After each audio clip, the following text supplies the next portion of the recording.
Valorant's biggest secret has revealed itself once more, only quietly with little fanfare, but during Red Bull Homeground, Cloud9 let the cat out of the bag ever so slightly, as this round shows. If I'm being honest, it makes me feel dirty. But already, I don't think that last pack exactly worked the way he wanted to, and they've got stuck in the mud. Vulnerable as they enter the site, but there's not really anyone there. Well, oh no, there was Alpha within the smoke. And he already goes down. More of the same. Repeated. Oh, I think he just about managed to dodge the C's that went in onto that. That could have been deadly. And actually, again, how are they doing this with the Stinger? You know, a lot of these players were tagged up just moments ago, but the heal came back through. It brought them up to healthy fighting form. The judge still hasn't been fully spotted, but now it has. Leo dropped him, but at what cost? As he leaves Chronicle all alone. The death of Boaster means the Viper has to clutch it, and they're stacked up together. Two players, too many to take down. Did you see it? Did you notice what round it was? Did you notice what guns they had? That's right, Cloud9 in their second round forced after losing the pistol round whilst the score was 1-0, and they did this fairly often in this tournament. In fact, I counted 6 times that they forced in the second round during Red Bull Homeground, winning 4 of them and losing 2. And look, I've always been a big proponent of forcing in the second round, particularly in the olden days with the old Stinger and whatnot, but even now, I would say I am still a fan of doing it. But not necessarily all of the time, but we'll get into that later. First things first, let's break down how the Valorant economy actually works so we can work out if forcing is ever worth it. In Valorant, you get 3,000 credits for winning a round, 200 for any kill a player gets, and all attackers get 300 credits if they plant the spike. If you lose a round, you get 1,900 credits, lose the round after, you get 2,400, and lose 3 in a row, and you'll get 2,900, and then this will stay at 2,900 until you win a round. Now, in this first round, after you lose the pistol, you will get 1,900 for losing, and your opponent will get at least 3,000. Now, some players might get their extra 200 for each kill to add on as well, and generally the team that has won will have 5 kills to their name, whereas the loser might have anywhere from 0 to 4 in a normal scenario. So a lot of the time, people will choose not to go for a force in that second round because you're just at a major disadvantage economy-wise versus your opponent. And so you're then expecting to lose that second round, basically just give it up, and play for the third round when then hopefully you can buy full rifles, and hoping to then win that round and go from there. However, you may have planted the spike as the attackers on the pistol round even if you lost, giving you all an extra 300 credits. And if a team is going to force, this is generally when you will see teams do it, where the economic difference might not be quite as big because the attackers have planted the spike in the pistol round, and in fact, this is where Cloud9 did a lot of their forcing as well. But there were some instances where Cloud9 forced without even planting the spike, and this is something you do not see in a lot of pro games. And they managed to actually win one of these rounds, but lost one as well. But I think that sometimes forcing, even when you don't plant the spike, or even if you're the defenders, is actually the correct approach. And I know that a lot of people inside the pro scene and outside the pro scene will strongly disagree with me here, but let me explain some of the reasons that I think that that is a good idea. First off, let's take an absolute worst case scenario and see what you might be able to buy. So in this scenario, we don't get any kills, we don't plant the spike, we lose the round, we use all of our utility, we buy down to 0 as well, we literally only have the 1,900 credits we get from losing the first round. So what would we do if we were in this scenario and we wanted to force? Well, the first thing I think we want to do, and this is going to be true across the board for forcing a lot of time, is buy a gun called the Stinger. The Stinger has been at the forefront of pretty much any forcing round for quite a while now. It's fairly cheap and it's pretty good. Even against rifles at short range, it can often come out on top. So I'd be encouraging everyone to buy a Stinger, which costs 1,100, which is going to leave us with just 800 left. Now, we're probably going to want shields, and we can't afford full shields, so we're going to go for light shields as well across the board. That's another 400, and that's only going to leave us 400 to buy any utility. Now, if you go through most agents in the game, 400 credits won't be enough to buy full utility for that agent. But I think for most agents in the game, it actually will be enough to buy what I will call essential utility. And that's utility that you're pretty much gonna use no matter what in any round where you're trying to win. Now, there are exceptions to this 100%, particularly some initiators. For instance, not being able to buy both a Skydog and a second flash definitely isn't ideal.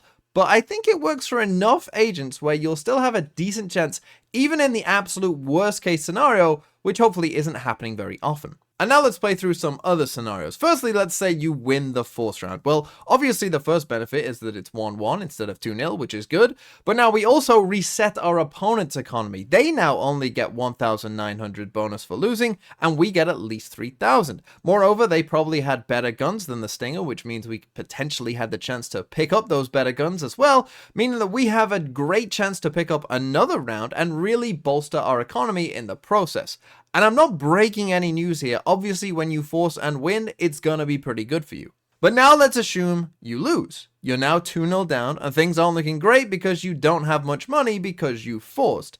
Now, depending on how close the round was in the force round, you may have hurt your opponent's economy as well a bit, and they might have to rebuy some of those guns that they lost from players that died, but still, that's only a small silver lining. But here's the thing for me about losing that force round, that yes, it's not great. And a lot of people will tell you after you lose a force round, you're cooked, you're done. But actually, if you take a look at the numbers and really dive into it, I actually still think you can create a buy where you still have at least a chance.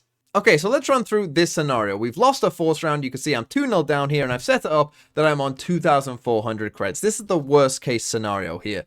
But the thing is, now it's applying, you see there in the mid-next round, it's applying 2,900, the max loss bonus at this point, to our situation. Now, we don't need that much for our buy round, you know, when we decide to actually buy in the round after this. So we can spend some credits this round. And I would say you could spend quite a few credits in this round. Because let's say I buy a Stinger and Light Shields in this round.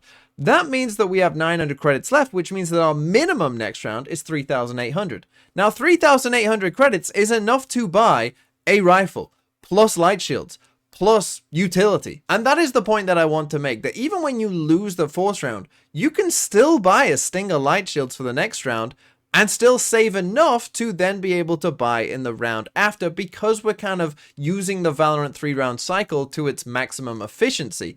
And that's the thing, that is the worst case scenario I just gave you. This is when you don't get a kill at all. This is when you don't plant the spike at all. That's not a scenario you're hoping to get into a lot of the time. And look, some of the time you're going to end up 3-0 down before you get a full buy. But to me, that is actually playing Valorant more in line with how the economy works in cycles of 3-round loss bonuses. Because then if you keep losing, you're going to keep getting max loss bonus. Whereas the way it plays out traditionally, you are getting to your second loss bonus, letting your opponent build up their economy in the process, hoping to then break the streak by winning, and then if you lose the next round, so round 4, you're now back down to first loss bonus, meaning you're probably saving again and staring down the barrel of 4-1, and you aren't even getting max loss bonus at that point. And now let's flip to the other side of the coin and talk about your opponent's economy as well, because about 1.5 years ago, some teams started doing what I call the FPX buy. And the FPX buy is a very aggressive economy strategy that sees teams go for often 3 full rifles and 2 pistols in the second round after winning a pistol round.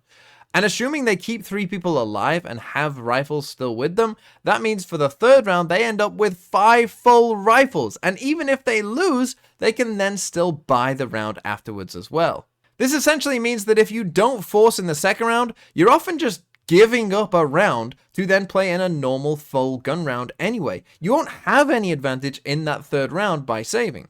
And so forcing is the counter to this aggressive strategy, because you can potentially catch those players out with pistols and you'll actually have a better weapon than them. Or if you do manage to kill one of the rifles and pick it up, your opponents are now in real trouble because you all have shields and some utility to play with as well. But really, I've been lying to you this whole time, because a lot of you are probably coming away from this video right now and feeling like TMV just says I should force every second round. But actually that's not the case. And to explain why, let's take a look at poker.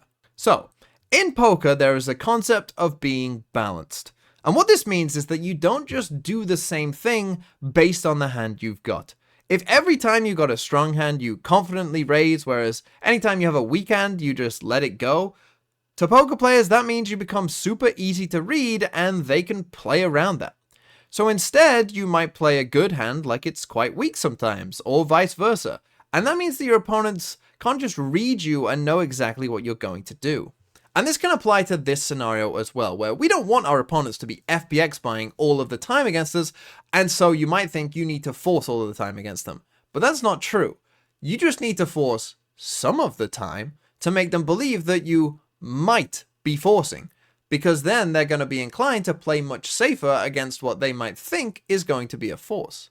And you can actually see this take place at Red Bull home ground itself. Here is Fnatic against DRX here, and Fnatic have just won the pistol round. And take a look at what they're buying. Look at how crazy this is for a second round buy. 2 rifles, 2 bulldogs, and a guardian. But if we take a look at a game versus Cloud9 where you can see Fnatic have just won the pistol, it's quite a bit safer. It's actually 3 Spectres and 2 bulldogs because they know there is the threat that Cloud9 will force.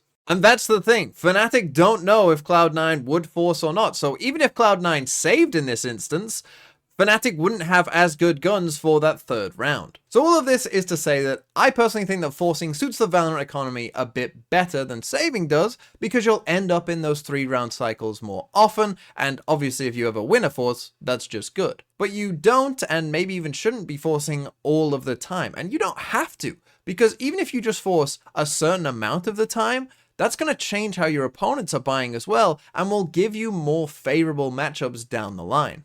And most of you are probably thinking, oh, this video only applies to the very highest level of tier 1 Valorant play where there's VODs of all the teams as well.